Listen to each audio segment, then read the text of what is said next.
안녕하세요. 구건석 성형외과 대표원장 구건석입니다. 오늘은 기능성 코 성형에 대해서 알아보고자 합니다. 먼저 코의 기능을 자세히 알아보도록 하겠습니다. 코의 기능은 크게 두 가지로 나눌 수 있는데요. 비강호흡, 후각 이 두 가지를 생각해 볼 수 있고요. 그 외에도 코 안으로 흡입한 공기를 걸러내거나 또 온도를 조절하고 또 습도를 맞춰주는 그런 기능도 함께 있습니다. 우리가 이제 후각 상피세포라는 게 있는데요. 후각 상피세포는 이처럼 코 안에 굉장히 깊은 곳, 두개골에 바짝 붙어 있는 곳에 후각 상피세포가 존재합니다. 그래서 비강호흡으로 들어오는 그 공기 중에 있는 냄새를 맡게 되는 거지요. 사실 기능성 코 성형에서는 이 후각에 관여된 기능들은 수술로 다룰 수 없는 분야이고요. 따라서 기능성 코 성형 그러면 비강호흡과 연관된 문제들에 관한 수술을 말하는 것입니다. 따라서 기능성 코 성형은 코 내부의 공기의 흐름을 방해하는 구조를 원상 회복시키는 수술이다, 이렇게 설명드릴 수 있겠습니다.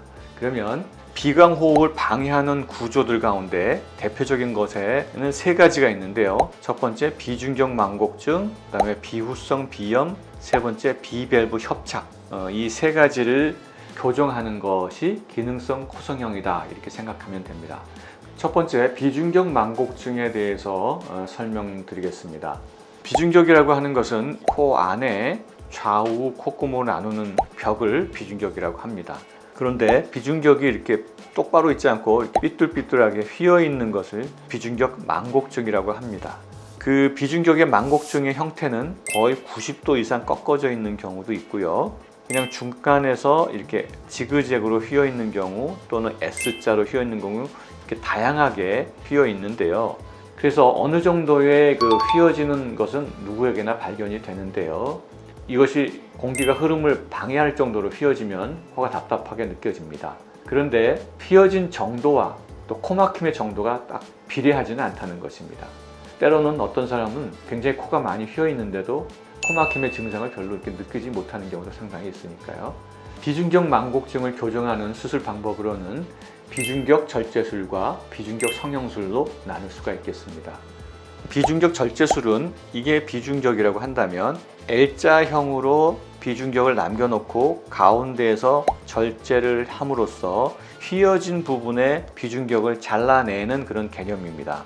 한편 비중격 성형술은 가운데 부분만 잘라냈다고 해서 L자로 남은 비중격이 똑바르지 않는 경우도 많이 있겠죠. 그런 경우에는 다양한 방법을 통해서 똑바르게 펴주는 수술법인데요. 밑에서 꺾어진 비중격 망곡증은 밑에 부분을 전비극에 이렇게 고정시킴으로써 똑바르게 하는 방법이 있고, 잘라내서 이동하는 방법, 연골에 이렇게 금을 가게 해서 스스로 펴지게 하는 방법, 또는 연골을 덧대서 하는 방법, 또는 중간중간 잘라내주고 덧대서 이렇게 쭉 펴주는 방법, 이렇게 다양한 방법으로 펴주는 것이 비중격 성형술입니다. 다음은 비후성 비염입니다. 비후성 비염이라는 것은 비갑계가 커져 있다는 그런 병인데요. 비갑계가 뭐냐면 코 안에 들어오는 공기를 걸러주는 역할을 하는 바리케이트라고 생각하면 됩니다. 그래서 공기가 들어올 때 온도도 맞춰주고 습도도 조절해주고 먼지도 걸러내주는 그 역할을 하는 것이 비갑계입니다.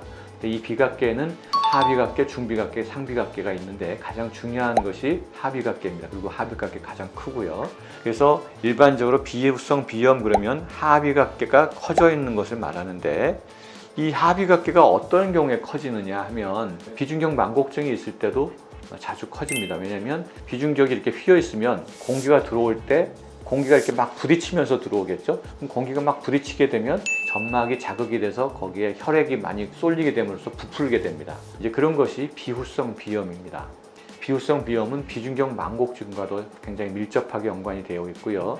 또 알레르기성 비염과도 관계가 아주 깊습니다. 그래서 이렇게 비갑계가 커져 있는 상태를 잘라내서 축소시킴으로써 비광을 넓히는 수술이 비갑계 절제술입니다. 세 번째로 비밸브 협착증을 교정하는 비밸브 재건술에 대해서 설명드리겠습니다. 우선 비밸브란 코의 골격을 살펴봤을 때 맨 위에는 뼈, 그 다음에 중간 부분에 콧등 연골, 제일 밑에 부분에 코끝 연골, 이렇게 세 골격 파트가 있는데요. 내측 밸브는 중간 부분에 콧등을 이루고 있는 연골 부분에서 코끝과 이게 밀접해 있는 부분에 골격이 좁아져 있는 경우를 말합니다. 그래서 이쪽 콧등 연골이 힘이 없을 때는 숨을 들이마실 때 얘가 안으로 쏙 말려 들어오게 되겠죠. 그리고 숨을 내쉴 때는 이게 밖으로 부풀게 됩니다. 그래서 이 내측 밸브 부분, 중간 연골의 아래쪽 부분이 선천적으로나 후천적으로 이 부분이 제일 약해지기가 쉽습니다. 그런 것을 내측 밸브 협착증이라고 하고요. 외측 밸브라는 것은 코끝 연골의 역시 맨 아래쪽 끝부분을 말합니다. 즉 비강 입구를 말하는데요. 이쪽이 좁아져 있는 것을 외측 밸브 협착증이라고 합니다. 비밸브 재건술은 현재 실비보험의 혜택을 받을 수 있는 항목이기 때문에 병원에서 기능성 3종 세트라고 해서 비밸브 재건술을 포함하여 미용 수술을 함께 패키지로 수술을 하는 경우가 상당히 많이 있는 것 같습니다. 여기서 중요한 것은 코가 막히는 환자에 있어서 이 세 가지가 다 나타나는 경우도 있지만 그것은 드물고요. 한 가지나 두 가지가 동반되는 경우가 대부분입니다. 그런데 문제는 코가 답답해서 개선하러 병원에 갔는데 기능성 코성형 3종 세트와 함께 미용 수술을 묶어서 수술함으로써 필요 없는 그런 수술까지 과다하게 하게 되는 경우가 종종 보게 됩니다. 제가 수년 전부터 코 재수술을 상담하러 오시는 분들 가운데 기능성 코성형 수술을 받았는데 코의 기능은 별로 그렇게 개선되지 않았고 코가 지나치게 뾰족하고 높으면서 당기고 압박감 등등 코가 불편해서 찾아오시는 분들이 상당히 많이 있었습니다. 그래서 얘기를 들어본 즉슨 비중격 망곡증으로 인해서 코가 막히고 비후성 비염도 있고 혹시 비밸브가 이제 좁아져 있는 가능성도 있으니까 이렇게 이제 세 가지를 수술하면서 더불어서 미용 수술까지 같이 덤으로 해주겠노라 이런 이제 그 병원의 말을 듣고 이렇게 기능 3종 세트와 미용 수술을 같이 동시에 받고 오시는 분들이 종종 있었습니다. 그런데 이렇게 기능 3종 세트 수술과 미용 수술을 함께 하는 경우에는 두 가지 필수 요건이 있다 이렇게 생각이 됩니다. 첫 번째로는 수술이 굉장히 복합적이고 굉장히 긴 시간을 요하는 수술이기 때문에 매우 정확한 술기와 풍부한 경험이 필요하다 하겠습니다.